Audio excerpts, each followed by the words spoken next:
स्वागत है हमारे शो दी हेल्थ टॉक में। आज हम चर्चा करेंगे वर्षा ऋतु की, जो मौसम के बदलाव का समय है और हमें ग्रीष्म ऋतु से सर्द ऋतु की ओर ले जाता है तथा कई बार बहुत सारी प्रॉब्लम्स में हम फंस जाते हैं। Welcome to our show doctor Gulati, आपका स्वागत है। आज हम बात करेंगे मॉनसून सीजन की, यानी कि वर्षा ऋतु की। तो सबसे पहले हम आपसे जानना चाहेंगे कि ऋतुचर्या क्या है, इसकी इम्पोर्टेंस क्या है। हाँ, जैसे आपने कहा कि ऋतुचर्या, ऋतुचर्या में दो शब्द हैं, एक है ऋतु और दूसरा है चर्या। ऋतु मीन्स सीजन, है ना, और चर्या मीन्स जो रूटीन है या डिसिप्लिन है। उस ऋतु में किस तरह का हमारा रूटीन होना चाहिए, उस ऋतु में क्या हमें खाना चाहिए, क्या पीना चाहिए, कैसा हमारा आहार व्यवहार, कैसा हमारी क्रियाएं क्या क्या करनी चाहिए और क्या नहीं करनी चाहिए, है ना।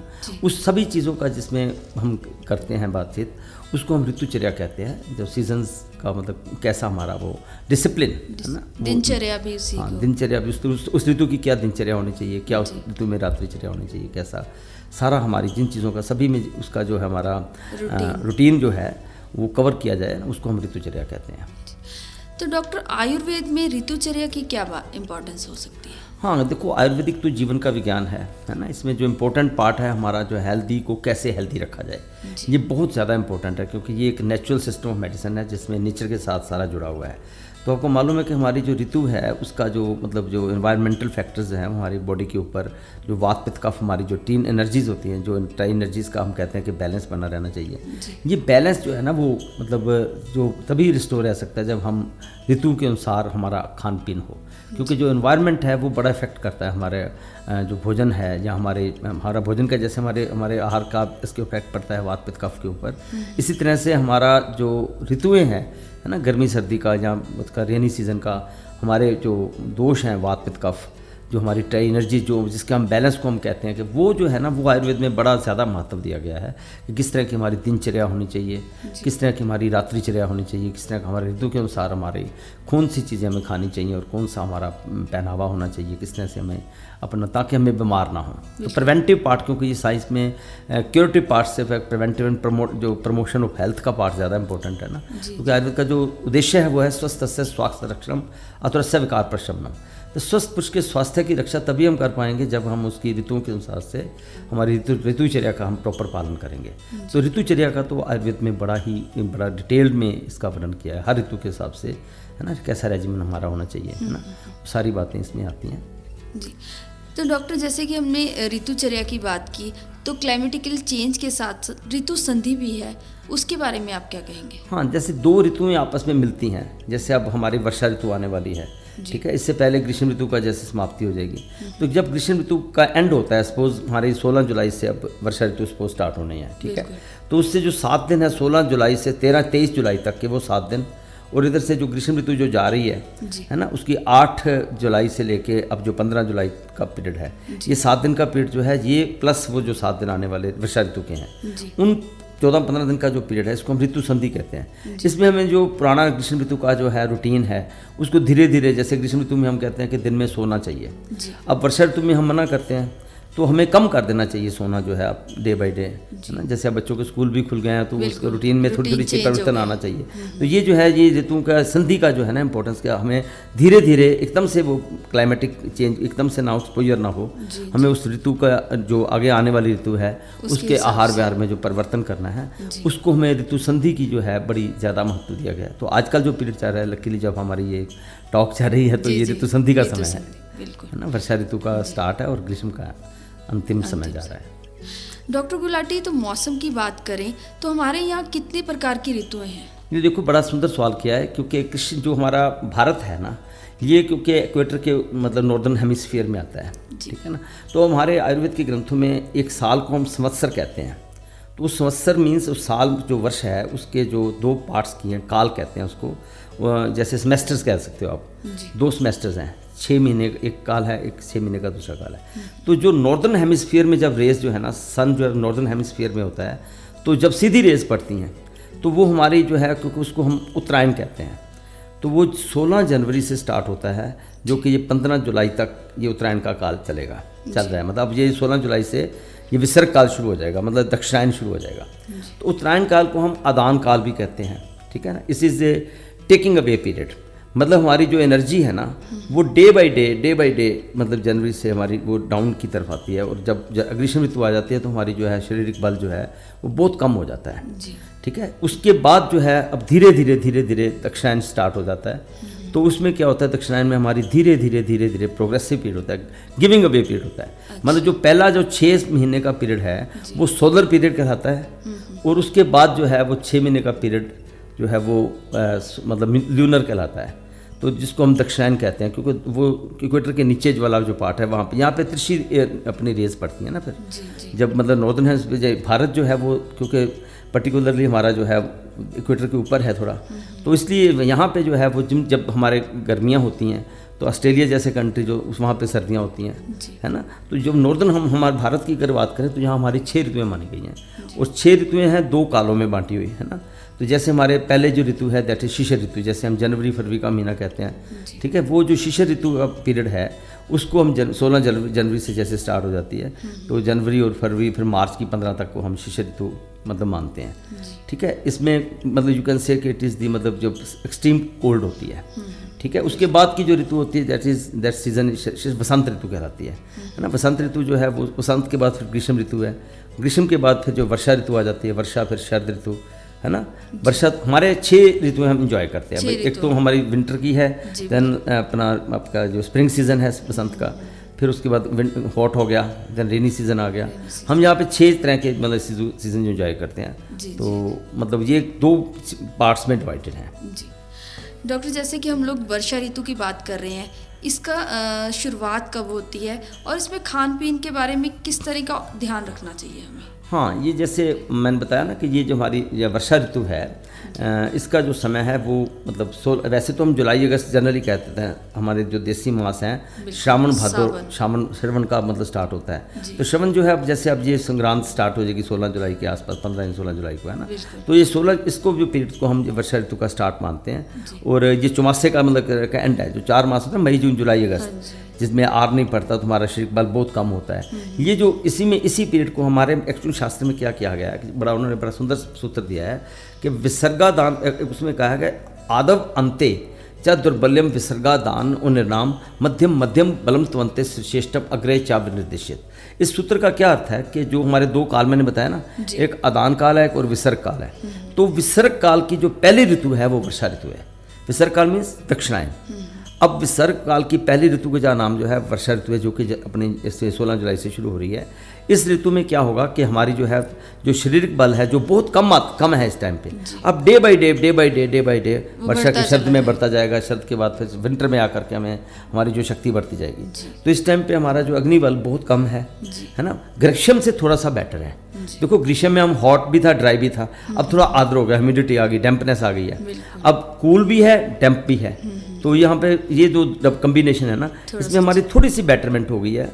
वैसे अग्निमंद है हमारी जो डाइजेस्टिव पावर जो ग्रीष्म में बहुत कम थी, उससे तो थोड़ी सी बेटर हो गई है। ठीक है, बिल्कुल लिटिल सी। तो अब हम इतना कह सकते हैं कि हम थोड़ा पहले जैसे बिल्कुल हम बहुत मतलब खाते थे वैसा भोजन, अब थोड़ा सा घी की मात्रा ले सकते हैं, लेनी ही चाहिए। तो अग्नि उसको प्रकोपित जो है ना, अग्नि थोड़ी सी उसको जैसे अग्नि जो घी डाले थोड़ी तो अग्नि प्रवृत्त होती है ना, हमारे जो डाइजेस्टिव एंजाइम्स इस टाइम पे मांगते हैं, तो थोड़ा सा स्निग्ध आहार ले लेना चाहिए इसमें। तो डाइजेशन भी इससे इम्प्रूव होता है, थोड़ी सी बेटर क्योंकि हो जाती है। तो इसमें हम जो है ना मतलब इस ऋतु में हमारा जो है जो आहार और विहार, वो तो हम इससे प्रिंसिपल को लेके चलेंगे कि वर्षा ऋतु में हमारे एक्चुअली ना आयुर्वेद में क्या है कि एक संचय होता है। पहले जो वात पित्त कफ, क्योंकि सारी साइंस जो है वो वात पित्त और कफ पर लाइक करती है। वात मीन्स काइनेटिक एनर्जी, पित्त थर्मल एनर्जी और कफ पोटेंशियल एनर्जी। वाता जो है ना वो वाली जो है उसका इस समय प्रकोप काल होता है, मतलब इस टाइम पे एक्सट्रीम में होता है। तो वर्षा ऋतु में रूक्ष अन्न जो है, रूखे पदार्थ जो है वो नहीं खाने चाहिए। जो अगर रूक्ष अन्न ज़्यादा खाएंगे वर्षा ऋतु में, इसमें थोड़ा सा क्योंकि वर्षा ऋतु वायु का प्रकोप होता है, बहुत कोल्ड भी नहीं लेने चाहिए। ठंडा लेंगे तो वायु और बढ़ जाएगी, ठीक है ना। उसमें थोड़ी सी हॉट चीज़ें ले लेनी चाहिए, थोड़ी हॉट लेनी चाहिए, है ना। उसमें जो ऋतु में जो बेस्ट रस होता है, टेस्ट के ऊपर हमारा साइंस बहुत बिलीव करती है। जैसे हमारे 6 टेस्ट होते हैं ना, sweet, sour, salty, pungent, bitter, astringent. तो इसमें हमारा जो है अमर रस, सावर टेस्ट जो है ना, उसका प्रयोग करना चाहिए। मतलब दिस इज़ दी ओनली ऋतु जिसमें हम कहते हैं कि अमल पदार्थों का सेवन करना चाहिए। और तो साथ में इसमें अमल और साथ में लवण भी। जी जी तो इसका सेवन करना चाहिए। जैसे अदरक है, काली मिर्च है, इसकी थोड़ी मात्रा कि अग्नि प्रज्वलित रहे, अग्नि क्योंकि बड़ी मंद होती है इसमें, उसके लिए फिर नींबू का पानी भी हम इसमें रिकमेंड करते हैं। दही की बजाय, दही क्योंकि अभिसंधि होती है, तो दही जो है ना वो हमारे जॉइंट्स में कमुलेशन करके कई बार रोमेटिक पेन्स कर देती है। तो वायु का वैसे प्रकोप होता है इसमें, है ना, वात के रोग इसमें ज़्यादा होते हैं और डाइजेशन पावर बड़ी वीक होती है। तो इसमें क्या होता है कि हमें जो है वो ऐसा आहार करना चाहिए जो ज़्यादा मतलब उसको थोड़ा सा हॉट हो, ठीक है, उस गर्म थोड़ा सा कपड़े भी हम जो है पहले जैसे हमने बिल्कुल ही अब थोड़ा सा कवर कर लेने चाहिए और हमें जो है बरसात से अपने आप को बचाना चाहिए। हाँ, इसमें अल्कोहल का सेवन बिल्कुल नहीं करना चाहिए क्योंकि वायु को प्रकोप करती है, वात प्रकोपित करती है। हमारे लिखा हुआ है वात को बढ़ाने वाले रूक्ष लघु सूक्ष्म चल विशद खाद्य पदार्थ वो नहीं खाने चाहिए, उससे वायु अधिक चलना, अब इसमें ज़्यादा एक्सरसाइज करनी, ज़्यादा एक्सरसाइज करनी वो भी अवॉइड करना चाहिए, अधिक सेक्स करना वो भी मना है। तो ये चीज़ें जो है ना आयुर्वेद में सभी चीज़ों के ऊपर सभी पहलुओं पे बल दिया है और उसमें कैसा हमारा आहार हो, जो कि आजकल मच्छर मक्खी का है तो उसको भी अपने आप को बचाव करना है। सांप वगैरह भी आजकल निकल आए हैं तो उससे, है ना, रैट्स का भी मतलब ये प्रकोप उसका समय होता है, तो इस अपने आप की प्रोटेक्शन जो है वो करनी बड़ी ज़रूरी है। और आप देखते हो कि आजकल मोर भी नाचता है और कितना क्लाउडी वेदर होता है, वैसे तो बड़ा प्लेजेंट लगता है ना, कमल के फूल खिल जाते हैं, मतलब इससे ब्यूटीफुल मतलब बड़ा अच्छा नेचर में जैसे भरपूर ही हरियाली नज़र आती है। तो एक तरह से बड़ा सुहावना मौसम है, परंतु इसमें अगर हम थोड़ी सी प्रिकॉशंस साथ में ले लें, है ना, रेनी सीजन में, तो हमारा अपना कई बीमारियों से हम बच सकते हैं। डॉक्टर, अगर प्रॉब्लम्स की बात की जाए, डिजीज़ की बात की जाए, तो आम तौर पर किस तरह की डिजीज़ हैं जो इस मौसम में देखे जाते हैं? हाँ, ये भी देखो इस मौसम में हमने वैसे बताया जैसे कि हमारा जो अग्नि डाइजेस्टिव पावर जो है बड़ी वीक होती है, नो डाउट के ग्रीष्म से थोड़ी सी बेटर होती है पर सर्टेनली वीक होती है। इसलिए जो सबसे कॉमन प्रॉब्लम इसमें अजीर्ण की होती है कि हमारा भोजन जो है हम ओवर ईटिंग करके तो हमारा भोजन डाइजेशन पावर उतनी स्ट्रॉन्ग तो है नहीं जो कि हमारी सर्दियों में होती है ना, हैवी भोजन तो करना ही नहीं चाहिए। अगर वो करेंगे तो अजीर्ण नाम से एक डिजीज़ होती है जिसको हम इंडाइजेशन कह सकते हैं, ठीक है ना, वो जो है वो सभी बीमारियों की एक तरह की जड़ है। फिर उसके बाद फिर हाइपर एसिडिटी हो जाती है इसमें जो है क्योंकि जो ऋतु के हिसाब से जो चीज़ें पैदा होती हैं इस ऋतु में, जैसे जामुन कषाय रस वाले होते हैं तो इन दिनों में मिलते हैं हमें, तो इस तरह के जो पदार्थ जो इस टाइम पे जो हमारी नेचुरल जो डाइट में प्राप्त होती है उसमें कषाय कटु तिक्त रस वाली चीज़ें होती हैं, जैसे करेले का मौसम है, ठीक है ना, वो चीज़ें जो है कषाय कटु तिक्त रस से वात तक बढ़ाती हैं, ठीक है ना, हमारी जो है बॉडी में जाकर के उसका इफेक्ट पड़ता है। उन चीज़ों के जब आहार हम करेंगे ऐसी जो ऋतु के हिसाब से मतलब सब्जियां वगैरह खाएंगे तो उससे क्या है कई बार ये हाइपर एसिडिटी की प्रॉब्लम जो है बड़ी कॉमन देखने को मिलती है इस वर्षा ऋतु में। तो अम्ल पित्त की प्रॉब्लम के पेशेंट बहुत आते हैं। फिर उसके बाद अपने आप ही उनको वर्षा ऋतु में हाइपर एसिडिटी ज़्यादा रहने लग जाती है तो हमें अम्ल पित्त की चिकित्सा करनी पड़ती है। फिर एक क्या होता है कि कोई इन्फेक्शन वायरस वगैरह का इफेक्ट पड़ता है, अतिसार जिसे हम डायरिया का अटैक हो जाता है अचंचेत, क्योंकि ज़रा भी पानी में आपने कोई पानी इसमें कहते हैं कि गर्म करके फिर ठंडा करके लेना चाहिए, बॉयल्ड एंड कूल्ड वाटर, है ना। वैसे भी मतलब पानी में इन्फेक्शन होने के चांसेस बहुत ज़्यादा होते हैं क्योंकि मच्छर मक्खी का समय होता है, इम्यूनिटी वैसे ही कम होती है, वायरस का प्रकोप होता है, तो हमारी इम्यून सिस्टम इतना स्ट्रॉन्ग ना होने की वजह से इस ऋतु में जो है इन्फेक्शियस डिजीज़ के चांसेस बहुत होते हैं, जैसे कंजक्टिवाइटिस है आँखों का, वो बड़ा कॉमन है, नेजल डिस्चार्ज, है ना, जुकाम के पेशेंट भी इन दिनों में मतलब अक्सर क्योंकि वो ओस में ज़रा सा हो गया, हवा ठंड लग गई, एक्सपोजर हो गया, है ना, गर्म सर टाइप के, तो वायरल बुखार के भी पेशेंट मिलते हैं। फिर हमें जो है सार के जो गृहिणी रोग होता है हमारे जैसे डायरिया, डिसेंट्री, फिर मल बार बार त्याग करने की, है ना, ऐसी प्रवृत्ति हो जाती है। तो इस तरह के पेशेंट जो है हमें अक्सर मतलब जो डाइजेस्टिव सिस्टम से रिलेटेड बीमारियाँ हैं, इवन पीलिया के पेशेंट भी मिलते हैं इनमें, वायरल हेपेटाइटिस, है ना, जिसमें हमें ये कामला जैसे लिवर के ऊपर इन्फेक्शन हो गई तो जस्ट आपने कोई जैसे गन्ने का जूस पिया और कहीं से इन्फेक्शियस हो गया, जो बॉडी इम्यून सिस्टम तो वीक है ना, और हैजा का पेशेंट भी, कॉलरा के भी चांसेस होते हैं। तो उन दिनों में फिर हम कहते हैं कि प्याज का सेवन भी करो, है ना, ताकि प्याज जो है वो उसको हैजा का, इन दिनों में प्याज का सेवन भी करना चाहिए। दही की बजाय लस्सी का सेवन करें, उसमें भी जीरा डाल लें, काली मिर्च डाल लें, है ना, या अदरक जो है सूखी, है ना, हमारे जो है सौंठ, काली मिर्च, पिपली का एक चूर्ण होता है, तो उसको हम कहते हैं कि भाई इसका मतलब प्रयोग किया जाए। तो ऋतुओं के हिसाब से मैं जो है इस ऋतु में, वर्षा ऋतु में ज़्यादातर हमें जो है जो डिजीज़ हैं वो कॉमनली डाइजेस्टिव सिस्टम से और हमारे इम्यून सिस्टम की वीकनेस, इन्फेक्शियस डिजीज़ जो है वो ज़्यादा पाई जाती हैं। डॉक्टर, क्या हम इसकी प्रिवेंशन के बारे में भी कुछ और जानना चाहेंगे? हाँ, जैसे मैंने बताया ना कि इस ऋतु में वात का प्रकोप काल है। वात जो आयुर्वेद की जो काइनेटिक एनर्जी से मैं अक्सर कहता हूँ कि भाई ये जो वायु है जब बढ़ेगी तो इससे जॉइंट पेन्स होती हैं ना, तो इससे बचने के लिए हमें कुछ उष्ण पदार्थ वाली औषधियाँ जैसे हैं सौंठ, काली मिर्च, पिपली का चूर्ण जो है बना के रख लेना चाहिए और उसको जो है थोड़ी सी मात्रा में, है ना, स्मॉल डोज में मधु के साथ मिला के, शहद में मिला के हमारे एक आयुर्वेद में ना एक बड़ी इंपॉर्टेंट चीज़ है, उसको कहते हैं हरड़, हरित की। तो ऋतुओं के हिसाब से हमें कहा गया कि इस ऋतु में हरड़ को इस तरह से खाएं। जैसे हमारे वर्षा ऋतु में हमें लिखा हुआ है कि सेंधा नमक होता है ना, जो रॉक साल्ट, अगर हम हरड़ को रॉक साल्ट के साथ इन दिनों में लेंगे तो हमें कई बीमारियों से बचाव हो जाएगा। क्योंकि जैसे हम कहते हैं कि मधु के साथ, जैसे ग्रीष्म ऋतु में हम कहते हैं हरड़ को गुड़ के साथ खाना चाहिए। हरड़ को जो है शिशिर ऋतु में, जैसे अब जनवरी फरवरी के मंथ में पिपली के साथ खाना चाहिए, मगों के साथ। शिशिर वसंत ऋतु में हम कहते हैं कि इसको मधु के साथ खाएं, ग्रीष्म में गुड़ के साथ खाएं, वर्षा में इसको सेंधा नमक के साथ खाएं, है ना। शरद ऋतु आगे जब आएगी तो उसमें हम कहते हैं शक्कर के साथ खाएं। उसी तरह से हमारी जो लास्ट ऋतु आती है हेमंत ऋतु में, है ना, उसमें जैसे दिसंबर के मंथ में तो सौंठ के साथ खाने को कहते हैं। तो वर्षा ऋतु में हमें इसको सेंधा नमक रॉक साल्ट के साथ अगर हम ले हरड़ का सेवन करें तो ये बड़ा ही उपकारी, बहुत ही उपकारी होगा। और साथ में हमें जो है वो पंचकोल एक हमारी औषधि होती है जिसमें 5 चीज़ें पड़ती हैं। पिपली होती है, उसमें पिपली, पिपला मूल, चव्वै, चित्रक और सौंठ। इसका एक छोटा मतलब घरेलू उसका है, इसको सभी को मिला करके रख लें। उसका स्मॉल डोज में जैसे 250 मिलीग्राम, है ना, 250 मिलीग्राम का मतलब होता है भाई एक माशा, उतनी मतलब 1 ग्राम का चौथा हिस्सा, मतलब 1 ग्राम तक भी ले सकते हैं आप। तो 1/4 ऑफ ए ग्राम जो है ना 250 मिलीग्राम बोलते हैं हम इसको। तो स्पून के हिसाब से देखा जाए तो 1/4 ऑफ द स्पून, कैसे स्पून के हिसाब से तो हम कहेंगे कि 1/8 ऑफ द स्पून। ओके, बहुत स्मॉल डोज में पंचकोल चूर्ण जो है वो लेना चाहिए। तो पंचकोल चूर्ण का जो है प्रयोग इसमें अगर अक्सर करें, और वैसे भी वात नाशक जैसे रासन सप्तक वात है या दशमूल का काढ़ा है, इन चीज़ों का सेवन जो है इस ऋतु में अक्सर। द्राक्षा से बहुत अच्छा माना गया है, तो डाइजेस्टिव पावर को बड़ा अच्छा बढ़ाता है। तो इस ऋतु में हम स्ट्रॉन्गली रिकमेंड करते हैं कि द्राक्षा जो होते हैं ना, गुड़ मुनक्का, उसका एक हमारा अक्सर बड़ा कॉमन सी मेडिसिन है द्राक्षासव, उसका सेवन जो है इस ऋतु में करने के लिए।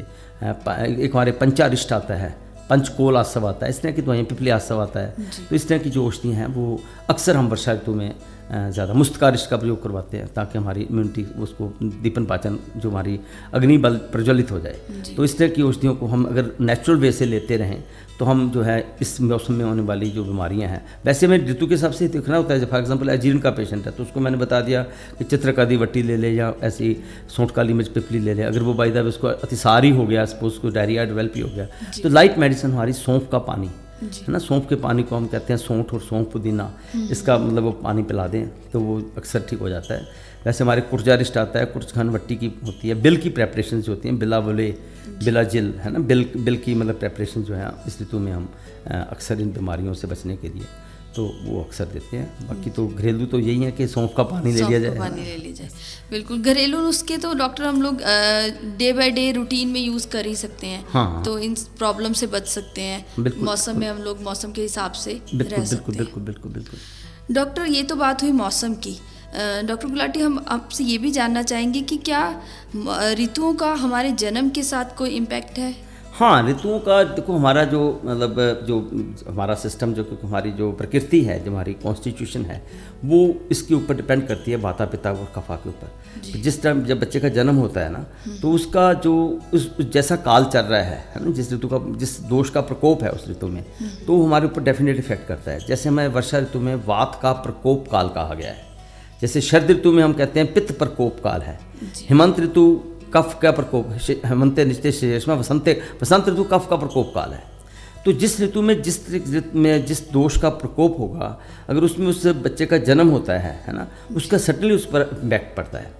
तो जैसे जो इन ऋतु में, वर्षा ऋतु में जो बच्चे जन्म लेते हैं, वो अक्सर मैंने देखा है कि उनकी जैसे सिंह राशि होती है ना, लियो एंड विर्गो टाइप के लोग, वो लोग जो हैं वो अक्सर क्या है, उनकी वातिक प्रकृति होती है, और वातिक उनका होता है, हाइपर एक्टिव चाइल्ड होते हैं वो जनरल, मतलब वो जो है ना थोड़े से ओवर एक्टिव, जल्दी बात को याद कर लेंगे, जल्दी भूल जाएंगे, और जल्दी फ्रेंड्स बना लेंगे, जल्दी छोड़ देंगे। इस टाइप का मैंने, ये मेरा अनुभव है कि जो इस ऋतु का हमारे जो है उसका जो है वातिक प्रकृति वाले, और नो डाउट कि इसमें इसका इम्पोर्टेंट वहाँ भी होती है कि जब कंसेप्शन का समय होता है, उस समय में मतलब जो ऋतु चल रही है उसका भी इफेक्ट पड़ता है, और जन्म के समय पर जो उसका आहार विहार है उसका भी इम्पैक्ट पड़ता है। तो ऋतु जो हमारी प्रकृति है, कॉन्स्टिट्यूशन है, जो बच्चे का जन्म से जो होती है, उसके जन्म से जिस ऋतु में उसका जन्म हुआ है, उसका मतलब वर्षा ऋतु में जो होने वाले बच्चे हैं वो अक्सर मतलब वातिक प्रकृति के होते हैं, जिसकी मैंने पहचान बताई कि वो बहुत ज़्यादा मतलब जो है ना, मतलब क्विक होते हैं, उनके जैसे हवा में उठते ओवर एक्टिव जैसे रजोगुण वाले होते हैं, है ना, उस टाइप के लोग बच्चे होते हैं। जी, मैंने ऐसा अनुभव किया है। बिल्कुल। डॉक्टर, क्या आप हमारे सुनने वालों को और कुछ कहना चाहेंगे इस बारे में? हाँ, नहीं, मैं ये कहना चाहूँगा कि ऋतु के हिसाब से अगर हम अपना जीवन का जो, क्योंकि आयुर्वेद में हमारा जो है हेल्दी रखने के लिए जो स्टाइल बताया गया है, अगर हम ऋतु के हिसाब से ऐसा आहार विहार रखें तो हम बहुत सारी जो भयंकर बीमारियों से बच सकते हैं। और ऋतु के अकॉर्डिंगली, जैसे मैंने बताया कि जैसे हमारे घरेलू चीज़ें हैं, उपाय हैं, जैसे काली मिर्च का सेवन इन दिनों में करना चाहिए, अदरक का सेवन करना चाहिए, ऐसा ना। और जैसे ऋतु रीत की कई मैंने बात की है, तो इन चीज़ों का हमें अपना ऋतु के अनुसार अपना पालन करना चाहिए।